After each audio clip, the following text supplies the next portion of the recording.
ಪ್ರಯಾಗ್ರಾಜ್ನ ಮಹಾಕುಂಭಮೇಳದಲ್ಲಿ ಭಾಗಿಯಾಗಿದ್ದಂತ ಹಲವು ಮಂದಿ ಇವತ್ತು ಕಾಲ್ತುಳಿತದಲ್ಲಿ ಸಿಕ್ಕಾಕೊಂಡ್ರು. ಸಾವು ನೋವುಗಳು ಕೂಡ ಏರ್ಪಟ್ಟವು.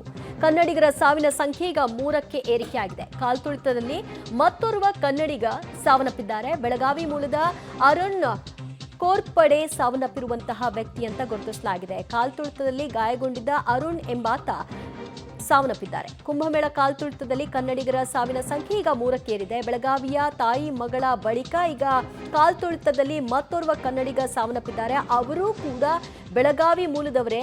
ಅರುಣ್ ಕೋರ್ಪಡೆ ಅವರನ್ನ ಗಾಯಗೊಂಡಿದ್ರು ಅಂತ ಗುರುತಿಸಿದ್ರು. ನಂತರ ಟ್ರೀಟ್ಮೆಂಟ್ಗಾಗಿ ದಾಖಲು ಮಾಡಲಾಗಿತ್ತು. ಬಟ್ ಅವರು ಕೂಡ ಪ್ರಾಣ ತೆತ್ತಿದ್ದಾರೆ. ಕುಂಭಮೇಳಕ್ಕೆ ಅಂತ ಒಟ್ಟು 13 ಮಂದಿ ತಂಡ ಏನು ಹೋಗಿತ್ತಲ್ಲ, ಅವರಲ್ಲಿ ಅರುಣ್ ಕೂಡ ಒಬ್ಬರ ಅಥವಾ ಇವರು ಪ್ರತ್ಯೇಕವಾಗಿ ಹೋಗಿದ್ರ ಅನ್ನೋ ಮಾಹಿತಿ ಇನ್ನಷ್ಟೇ ಲಭ್ಯವಾಗಿದೆ. ಸದ್ಯ ಈ 13 ಮಂದಿ ಹೋಗಿದ್ರಲ್ಲಿ 2 ಮೃತದೇಹ ಸಿಕ್ಕಿತ್ತು, ತಾಯಿ ಮತ್ತು ಮಗಳು. ಆ ನಂತರದಲ್ಲಿ ಇನ್ನೂ ಯಾರ್ಯಾರು ಹೋಗಿದ್ದಾರೆ ರಾಜ್ಯದಿಂದ ಕುಂಭಮೇಳಕ್ಕೆ, ಅದರಲ್ಲಿ ಕಾಲ್ತುಳಿತದಲ್ಲಿ ಸಿಕ್ಕಾಕೊಂಡವರು ಯಾರು ಅನ್ನುವಂತಹ ಮಾಹಿತಿಯನ್ನ ಕಂದಾಯ ಇಲಾಖೆ ಕೂಡ ಕೃಷ್ಣ ಬೈರೇಗೌಡ ಅವರು ಅಲ್ಲಿನ ಸರ್ಕಾರಕ್ಕೆ, UP ಸರ್ಕಾರಕ್ಕೆ ಮಾಹಿತಿಯನ್ನ ಕೇಳಿತ್ತು. ಅದಾದ ನಂತರದಲ್ಲಿ ಗಾಯಗೊಂಡವರ ಲಿಸ್ಟ್ ಮತ್ತು ಸಾವನ್ನಪ್ಪಿದವರ ಲಿಸ್ಟ್ ಕೊಟ್ಟಿದ್ರು. ಆ ಪ್ರಕಾರವಾಗಿ 2 ಸಾವನ್ನಪ್ಪಿದ್ರು. ಈಗ ಆ ಸಂಖ್ಯೆ 3ಕ್ಕೆ ಹೋಗಿದೆ. ಇವರು ಕೂಡ ಬೆಳಗಾವಿಯವರೇ ಆಗಿದ್ದಾರೆ. ಸದ್ಯ ಕಲಬುರಗಿ ಮೂಲದವರು ಕೂಡ ಹೋಗಿದ್ರು, ಆದರೆ ಅವರು ಸೇಫ್ ಆಗಿದ್ದಾರೆ. ಯಾಕಂದರೆ ಈ ಕಾಲ್ತುಳಿತ ಸಂಭವಿಸಿದಂತಹ ಪ್ರಕರಣ ಏನಿತ್ತು, ಅಲ್ಲಿಂದ ಅವರು ಸುಮಾರು 5 ಕಿಲೋಮೀಟರ್ ದೂರದಲ್ಲಿದ್ದರಂತೆ. ಹಾಗಾಗಿ ಅವರು ಸುರಕ್ಷಿತವಾಗಿದ್ದೀವಿ ಅನ್ನುವಂತಹ ಮಾಹಿತಿ ಕೊಟ್ಟಿದ್ದಾರೆ. ಇನ್ನೂ ಹಲವಾರು ಮಂದಿ ನಾಪತ್ತೆಯಾಗಿದ್ದಾರೆ.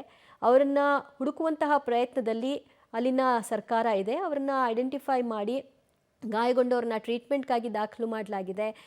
ಸಾವನ್ನಪ್ಪಿರುವವರು ಯಾರು, ಎಲ್ಲಿಯವರು ಅನ್ನೋದರ ಬಗ್ಗೆ ಆಯಾ ರಾಜ್ಯಗಳಿಗೆ ಮಾಹಿತಿಯನ್ನು ತಲುಪಿಸುವಂತಹ ಕೆಲಸವನ್ನು ಮಾಡಲಾಗ್ತಾ ಇದೆ. 144 ವರ್ಷಗಳಿಗೊಮ್ಮೆ ಬರುವಂತಹ ಮಹಾಕುಂಭಮೇಳದಲ್ಲಿ ಭಾಗಿಯಾಗಬೇಕು, ಅದರಲ್ಲೂ ಕೂಡ ಮೌನಿ ಅಮಾವಾಸ್ಯೆಯ ದಿನವೇ ಭಾಗಿಯಾಗಬೇಕು ಅಂತ ಹಲವಾರು ಮಂದಿ ಕನಸು ಕಟ್ಕೊಂಡು ಹೋಗಿದ್ರು. ಈ ದುರಂತದಲ್ಲಿ ಸಾವನ್ನಪ್ಪಿದ್ದಾರೆ. ಗಾಯಗಳಿಗೆ ಒಳಪಟ್ಟವರು ಕೂಡ ಈಗ ಆಸ್ಪತ್ರೆಯಲ್ಲಿ ಟ್ರೀಟ್ಮೆಂಟನ್ನು ಪಡ್ಕೊಳ್ತಾ ಇದ್ದಾರೆ. ಈಗ ಸಹಜ ಸ್ಥಿತಿಗೆ ಮರಳಿದೆ ಅಲ್ಲಿ ಮಹಾಕುಂಭಮೇಳ ಪ್ರಯಾಗ್ರಾಜ್ನಲ್ಲಿ. ಬಟ್ ಈಗಾಗಲೇ ಆಗಿರುವಂತಹ ಈ ಒಂದು ಅಚಾತುರ್ಯದಲ್ಲಿ ಹಲವರು ತಮ್ಮ ಕುಟುಂಬವನ್ನು ಕಳ್ಕೊಂಡು ಕಣ್ಣೀರಿಡ್ತಾ ಇದ್ದಾರೆ. ಆ ಪೈಕಿ ಬೆಳಗಾವಿಯ ಕುಟುಂಬಸ್ಥರು ಕೂಡ ಇನ್ನೂ ಕಂಗಾಲಾಗಿದ್ದಾರೆ. ಯಾಕೆ ಅಂತಂದರೆ ಅವರಿಗೆ ತಮ್ಮವರ ಮಾಹಿತಿ ಸಿಗ್ತಾ ಇಲ್ಲ, ಕಾಂಟ್ಯಾಕ್ಟ್ ಕೂಡ ಲಭ್ಯವಾಗ್ತಾ ಇಲ್ಲ. ಯಾವಾಗ ಅವರ ಬಗ್ಗೆ ಅವರು ಜೀವಂತವಾಗಿದ್ದಾರೆ ಅನ್ನುವಂತಹ ಮಾಹಿತಿ ಸಿಗುತ್ತೋ ಅನ್ನುವಂತಹ ಆಲೋಚನೆಯಲ್ಲಿ ಅವರೆಲ್ಲರೂ ಕೂಡ ಫೋನ್ನೇ ನೋಡಿಕೊಂಡು ಯಾವಾಗ ಫೋನ್ ಬರುತ್ತೋ ಏನು ಕಥೆನೋ ಅಂತ ಕಾಯ್ತಾ ಇದ್ದಾರೆ. ಅರುಣ್ ಕೋರ್ಪಡೆ ನೋಡಿ, ಅವರೇ ಕುಂಭಮೇಳಕ್ಕೆ ಹೋಗಿದ್ದಂತಹ ಅರುಣ್ ಅವರು ಸಾವನ್ನಪ್ಪಿದ್ದಾರೆ.